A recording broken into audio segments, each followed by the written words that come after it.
The reason I chose this is for my project that I'm doing for my instructional technology degree at Coastal Carolina University. So thank y'all for sitting in and learning more about this, that we can incorporate it into our day. So why mClass Boost? Well, all children need to work on their decoding skills. So in order for them to do that, they need some type of space practice. And this app is used for kindergartners, first graders, and second graders. And whenever they are learning how to read, it is to become more fluent and more automatic readers instead of sitting there sounding out sound by sound to form the word.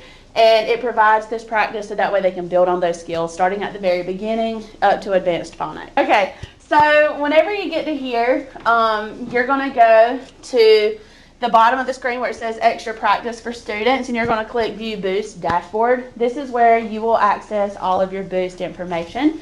It is a huge help whenever you get to there because it's going to bring you to this next page, and it's going to have your district, your students, your school, and if you look at the class or group, it'll even give yourself a practice group as well called the demo group with your last name.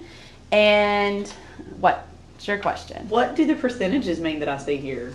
Okay, so what we're going to do is we're going to talk about those percentages in just a second, but this is what you should see on your end. Do you see that on your end? Mm-hmm. Yeah, awesome.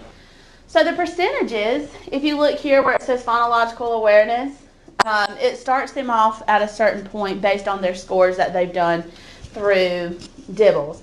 And if they score below 50%, then it's going to start them at letter sounds. For example, with my demo data, this child is 34% through. So that means they're going to have to work specifically on letter sounds.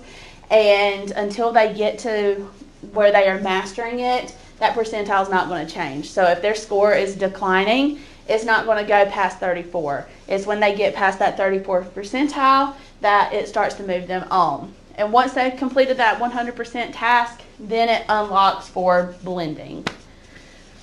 Yes? How do I keep my kids engaged? Okay, so whenever we're talking about keeping them engaged in order to get them through those levels, one thing that I have been practicing on with my children is giving them a reward system. So if they pass a section of the letter sounds, they check it off, and then I can look back at their data to see if they are improving, and that way they can, when they get a certain amount of checks for their percentile, then they get to go through the treasure box or like a piece of candy or something, and that seems to get them, oh yeah, Miss Hardy, I want to do this. So that really helps out a lot. So how often should they be like doing this and practicing it? So on DIBELS, what it recommends is students should practice at least 4 days a week. You can have them do it for homework in the afternoons. That is one way that some people have been promoting it to children, and their parents can sit there and see, this is what my child is working on at this time. It also is recommended that they only do about 10 minutes per day. That way they're not burning out on it. I know that like Lexia has a certain amount of time. This one is not near as long, but it's focused intently on their letter sounds, or if they are mastering their letter sounds, then they move to building words. So the more you work on it, from kindergarten you start 10 minutes because that's about the much time span that children have in kindergarten. But as they get the first and second grade, then they can start doing 15 minutes per day, and it's gradual. I also have a packet that I will be giving you that will give you all the information that you need for whenever they are working on there. It talks about the percentages and so forth, and any questions that you may have.